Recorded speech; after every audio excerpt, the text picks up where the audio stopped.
The haunted minds থেকে আমি সিদ্ধার্থ। আপনারা শুনছেন আজকের গ্রাম বাংলা ভূতের গল্প অচেনা গ্রাম।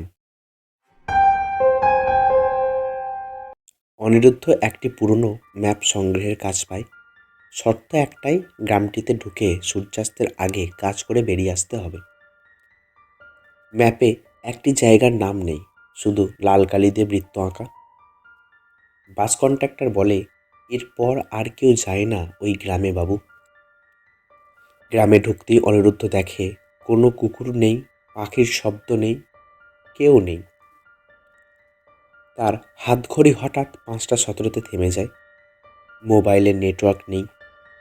একজন লোক সামনে এসে দাঁড়ায়।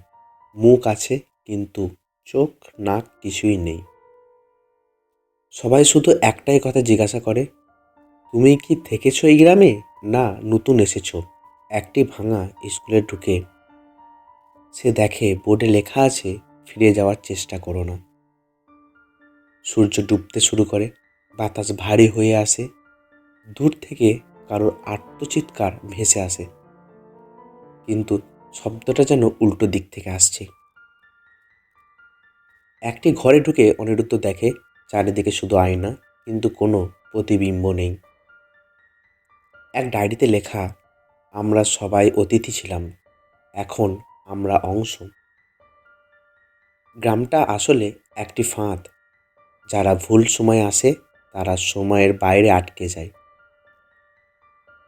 সব কিছু ঠিক 5:17 শুরু হয়েছিল একটি বাস দুর্ঘটনা। এই গ্রাম কারোর মৃত্যু নয়, কারোর জীবনও নয়। সূর্য ডোবার পর কেউ আর মানুষ থাকে না। অনিরুদ্ধ দৌড়াতে থাকে, কিন্তু রাস্তা ঘুরে ঘুরে একই জায়গায় আসে। এক বৃদ্ধ বলে, তোমার নাম আগেই লেখা ছিল। রাত নামতেই গ্রাম বদলে যায়। বাড়িগুলো একটু একটু করে কাছে আসে। অনিরুদ্ধ টের পায় সে একা নয়। পেছন থেকে কারোর নিঃশ্বাস শোনা যাচ্ছে।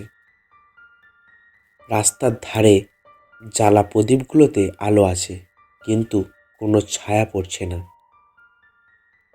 হাওয়ায় ভেসে আসা অনেক নাম, সবাই একই সময় বাইরে থেকে এসেছিল।